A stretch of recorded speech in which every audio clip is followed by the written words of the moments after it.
கோவை சூலூர் சிறுமி கொலை தொடர்பான பத்திரிகையாளர் சந்திப்பிற்கு முன்பு காவல்துறை அதிகாரிகள் சிரித்த நிகழ்வு கடும் சர்ச்சையானது.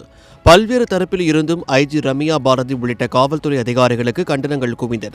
இந்நிலையில் சமூக நீதித்துறை அமைச்சர் வன்னியரசு இந்த விஷயத்தில் காவல்துறைக்கு ஆதரவு தெரிவித்துள்ளார். இதுகுறித்து செய்தியாளர்கள் சந்திப்பில் அவர், காவல்துறை அதிகாரிகள் சூலூர் சிறுமி பற்றி பேசுவதற்கு முன் தாங்கள் வேறு விஷயம் பேசிக் கொண்டிருந்ததாக விளக்கம் கொடுத்துவிட்டார்கள். சிரிக்கவே கூடாது என சொல்வது எந்தவித நியாயம் என தெரியவில்லை. காவல்துறை அதிகாரிகள் என்றால் முறைத்துக் கொண்டே இருக்க வேண்டுமா? பத்திரிகையாளர் சந்திப்புக்கு முன்பு அவர்கள் உரையாடியதுதான் பேசினார்கள். சிறுமி விஷயம் பற்றி பேசவில்லை. அவர்கள் மீது வைக்கப்படுவது அதீத குற்றச்சாட்டாகும். காவல்துறை செயல்பாடுகள் பற்றி பேசுவது சரியானதாக இருக்கும். சிரிப்பது பற்றி பேசுவது சரியா என்றார். தொடர்ந்து தமிழ்நாட்டில் சட்டம் ஒழுங்கு கெட்டுப்போய்விட்டதா என செய்தியாளர்கள் கேள்வி எழுப்பினர். இதற்கு சட்டம் ஒழுங்கு கெட்டுப்போய்விட்டது என்று சொல்வது ஏற்புடையது அல்ல. புதிய அரசு பதவியேற்றது 10 நாட்கள் கூட ஆகவில்லை.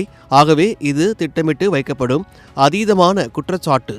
ஏடிஜிபியை இப்போதுதான் நியமித்து உள்ளார்கள். டிஜிபியை இனிதான் நியமிக்க வேண்டும். அனைத்து மாற்றங்களையும் செய்த பின் சிறப்பாக செயல்படுவார்கள் என்பதில் மாற்று கருத்து இல்லை என்றார்.